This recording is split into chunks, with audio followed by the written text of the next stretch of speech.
ఈసారి లోక్సభ ఎన్నికల్లో బీఆర్ఎస్ కాంగ్రెస్ ఈ రెండు పార్టీలు కూడా ఒకరేమో పోయిన పలుకుబడిని నిలబెట్టుకోవాలని మరొకరేమో వచ్చిన పలుకుబడిని మరింత బలపరుచుకోవాలని అధికారాన్ని మరింత స్థిరపరచుకోవాలనే ప్రయత్నం. ఇక్కడ ఈ రెండు పార్టీలు కూడా మైనారిటీ ఓట్లపైనే ఆశలు పెట్టుకొని ఉన్నాయి. మనకు 2023 అసెంబ్లీ ఎన్నికల్లో ఎంఐఎంతో ఆనాడు బీఆర్ఎస్ దోస్తానం ఉన్నది కాబట్టి బహిరంగంగానే ఎంఐఎం పోటీ చేసిన స్థానాలు కాకుండా మిగతా స్థానాల్లో బీఆర్ఎస్కు ఓట్లు వేయాలి ముస్లింలని అసదుద్దీన్ ఓవైసీ ఆ రోజు వారు బహిరంగ పిలుపునిచ్చారు. ఆ ప్రభావము చాలా స్పష్టంగా కనబడింది హెచ్ఎండిఏ పరిధిలో. మొత్తం రాష్ట్రంలో ఉన్న పాపులేషన్లో 50 లక్షల వరకు పైబడే మైనార్టీలు ఉన్నారు. ఈ హైదరాబాద్లో 17 లక్షల వరకు ఉన్నారు. మొత్తము రాష్ట్రంలో ఉన్న 119 నియోజకవర్గాలలో 47 నియోజకవర్గాల్లో మైనారిటీ ఓట్ల ప్రాబల్యం ఉన్నది. ఇందులో ముస్లింలు ఎక్కువ ఉన్నారు, ఆ తర్వాత క్రిస్టియన్ మైనార్టీలు కొంత తక్కువ మోతాదులో ఉన్నారు. ప్రధానంగా మల్కాజ్గిరి, సికింద్రాబాదు, చేవెళ్ళ ఈ ఈ ఈ ఈ ప్రాంతాలలో క్రిస్టియన్ మైనార్టీలు ఎక్కువగా ఉన్నారు.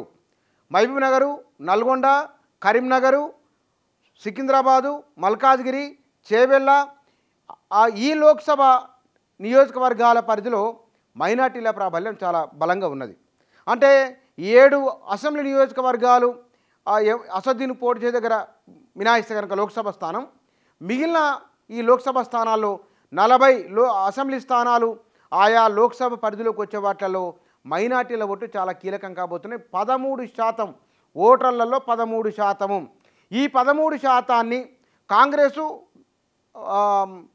భారత రాష్ట్ర సమితి ఇద్దరు ఎంత పంచుకోబోతున్నారు? ఈ పంచుకోబోతున్న దాంట్లోనే వారి గెలుపులు ఆధారపడి ఉన్నాయి. కాంగ్రెస్ వాళ్ళు అంటున్నారు 15 సీట్లకు తగ్గకుండా తీసుకోవాలి, ఏ ధైర్యంతో అంటున్నారు? రేవంత్ రెడ్డి ఇది ఎన్నికలకు రెఫరెండం అని ఏ ధైర్యంతో అంటున్నారు? కేసీఆర్ ఈసారి తప్పకుండా అత్యధిక స్థానాలు గెలవబోతున్నామని, పైగా సిట్టింగ్ ఎంపీలు బయటికి వెళ్ళినా సరే వారి స్థానంలో ఇమీడియట్గా మరో వ్యక్తిని తీసుకొని బరిలో దింపే ప్రయత్నం చేస్తున్నారు. అయినా సరే మేము నిర్దిష్టంగా ఇన్ని స్థానాలు ఉత్తర తెలంగాణలో ఇన్ని, దక్షిణ తెలంగాణలో ఇన్ని మనం గెలవబోతున్నామనే ధీమాతో ఎట్లా ఇవ్వగలుగుతున్నారంటే ఈ 13% ఓటర్ల ప్రభావం చాలా ప్రాబల్యం ఉన్నది. ఎందువల్ల? వివాహాలకు గత ప్రభుత్వం షాదీ ముబారక్ పేరుతో 1,116 ఇచ్చింది. కాంగ్రెస్ వాళ్ళు 1,60,000 రూపాయలు ఇస్తామని చెప్తున్నారు.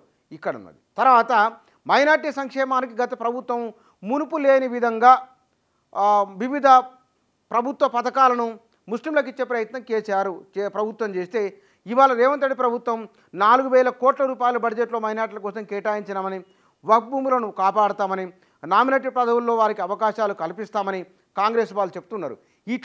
ఇటు బీఆర్ఎస్, కాంగ్రెసు ఇటీవల అసదుద్దీన్ ఓవైసీ ఒక మాట అన్నారు, కాంగ్రెస్ ప్రభుత్వానికి వచ్చిన డోకా ఏమీ లేదు అని. అంటే తాము కాంగ్రెస్ పార్టీకి పరోక్షంగా సరే మద్దతునిస్తున్నాము అని. ఇప్పుడు బీజేపీ చాలా బలంగా వస్తున్న ఈ సందర్భంలో కాంగ్రెస్ వైపు ఉండాలన్నా మైనార్టీలు లేదా బీఆర్ఎస్ వైపు ఉండాలనుకున్నప్పుడు సహజంగానే అసదుద్దీన్ ఓవైసీ అటువైపు ఉన్నారు కాబట్టి మైనార్టీలు ఏమైనా అటువైపు మొగ్గుతారా అనే ఒక సందేహం ఉన్నది. 2, మొదటి నుంచి సంప్రదాయ ఓటు, కాంగ్రెస్కున్న సంప్రదాయ ఓటు తెలంగాణలో కేసీఆర్ వైపు మళ్ళింది.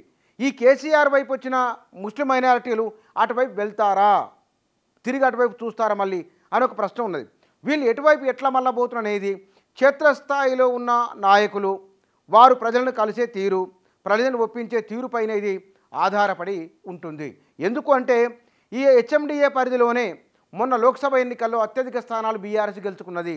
2వ స్థానంలో కాంగ్రెస్ పార్టీ, కొన్ని నియోజకవర్గాల్లో 3వ స్థానంలో బీజేపీ ఉన్నది. మరి ఎందుకు ఇట్లా రాగలిగిందంటే మైనార్టీల ఓట్ల ప్రభావం చాలా గణనీయంగా ఉన్నది.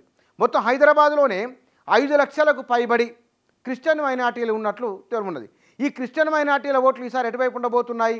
ఆ బీజేపీ చాలా, అంటే అటువైపు నుంచి చూసినప్పుడు మనం అది కాంగ్రెస్ వైపు ఉండబోతున్నదా లేదా కనుక టీఆర్ఎస్ వైపు ఉండబోతున్నదా అనేది స్పష్టం కావాల్సి ఉన్నది. ఇక్కడ రేవంత్ రెడ్డి చెప్తున్నారు బీఆర్ఎస్ పని అయిపోయింది అని కేసీ వేణుగోపాల్ చెప్పడం. నిన్న సమీక్షలో దీనికి సంబంధించిన చర్చ వచ్చింది. వాళ్ళు మిషన్ 15 అని పెట్టుకున్నారు. ఆ మిషన్ 15లో ఉన్న అంశాలు ఏమేమి ఉన్నాయి? 1, బలమైన బీఆర్ఎస్ అభ్యర్థులు అనుకున్న వారిని కాంగ్రెస్లోకి తీసుకున్నారు, చేరికలను ప్రోత్సహిస్తూ ఉన్నారు. అక్కడ సామాజిక వర్గాల వారిగా ఆర్థిక వనరుల రీత్యా బలహీనపరిచే ప్రయత్నం చేశామని వారు భావిస్తున్నారు. దీనికి తోడు మహిళా ఓట్లు, ముస్లిం మైనార్టీల ఓట్లు కాంగ్రెస్ పార్టీకి పడతాయని వారు భావిస్తూ ఉన్నారు. 13% ఇవి ఉంటే కనుక ఒక 4-5% ఇతరుల క్రిస్టియన్ ఓట్లు అనుకుంటే కనుక అవి ఇవి కలుపుకుంటే ఒక 18 నుంచి 20% వరకు ఓట్ బ్యాంకులో అబోవ్ అంటే మెజారిటీ షేర్ తాము తీసుకుంటామనే భావన కాంగ్రెస్లో ఉన్నది. అందుకోసమని వారు 9-10 స్థానాల నుంచి 15 స్థానాల టార్గెట్ వరకు వారు మాట్లాడడం వెనుక బహుశా ఈ మైనార్టీల ఓట్ షేర్ అనేది ప్రధానంగా ఉంది. ఇక రెండోది కేసీఆర్ తనను కలిసిన నాయకులు ఎవరైతే ఉన్నారో లోక్సభ ఎన్నికల చర్చ వచ్చినప్పుడు కరీంనగర్లోను లేకపోతే కనుక నిజామాబాద్ లోక్సభ స్థానము లేకపోతే కనుక నాగర్కర్నూల్ లోక్సభ స్థానము తాము గెలుస్తామని ఒక భావనతో ఉన్నారు. సరే గెలుస్తారనే తర్వాత విషయం, ఒక భావన అయితే చాలా బలంగా ఉన్నది. అంతేందుకు చేవెళ్లలో సభ, ఆ చేవెళ్ల సభ ద్వారా కేసీఆర్ మాట్లాడిన అంశాలు ఏమేమి ఉన్నాయి? వర్ధమాన రాజకీయాలను మాట్లాడుతూనే బీఆర్ఎస్ బలహీనపడింది అనే భావన రాకుండగా వచ్చే లోక్సభ ఎన్నికల్లో ప్రజలు ఓటర్లు ఎందుకు బీఆర్ఎస్కు ఓటేయాలి, ఏ కారణాల రీత్యా వేయాలి, కాంగ్రెస్ పార్టీ ఏం చేసింది, ఏం చేయాలనుకుంటున్నది, ఈ గడిచిన 10 ఏళ్ల కాలంలో మోదీ చేసింది ఏమిటి ఇత్యాది విషయాలు చాలా బలంగా మాట్లాడే ప్రయత్నం చేశారు కేసీఆర్. ఈ మొత్తం సినారియో అంతా తీసుకున్నప్పుడు బీఆర్ఎస్ కాంగ్రెసు ఈ రెండు పార్టీలు మైనార్టీ ఓట్లపైనే అంటే ఎక్కువ స్థానాలు రావడం వెనుక, ఎక్కువ స్థానాలు దక్కించుకోవాలంటే ఈ 13 నుంచి 18% ఉన్న మైనార్టీ ఓట్లే చాలా కీలకం కాబోతున్నాయి ఈసారి. ఈ కీలకం కాబోతున్న ఓట్లు కానీ తక్కువ ఒక 7-8 లోక్సభ స్థానాలు ఈ తరహా మైనార్టీ ఓట్ల ప్రభావం ఉన్నది. ఈ మైనార్టీ ఓట్ల ప్రభావం ఉన్న దగ్గర ఎవరు ఎట్లా వారిని తమ వైపు తిప్పుకుంటారనేది ఈ రెండు పార్టీల ముందున్న అసలు సిసలు ప్రశ్న.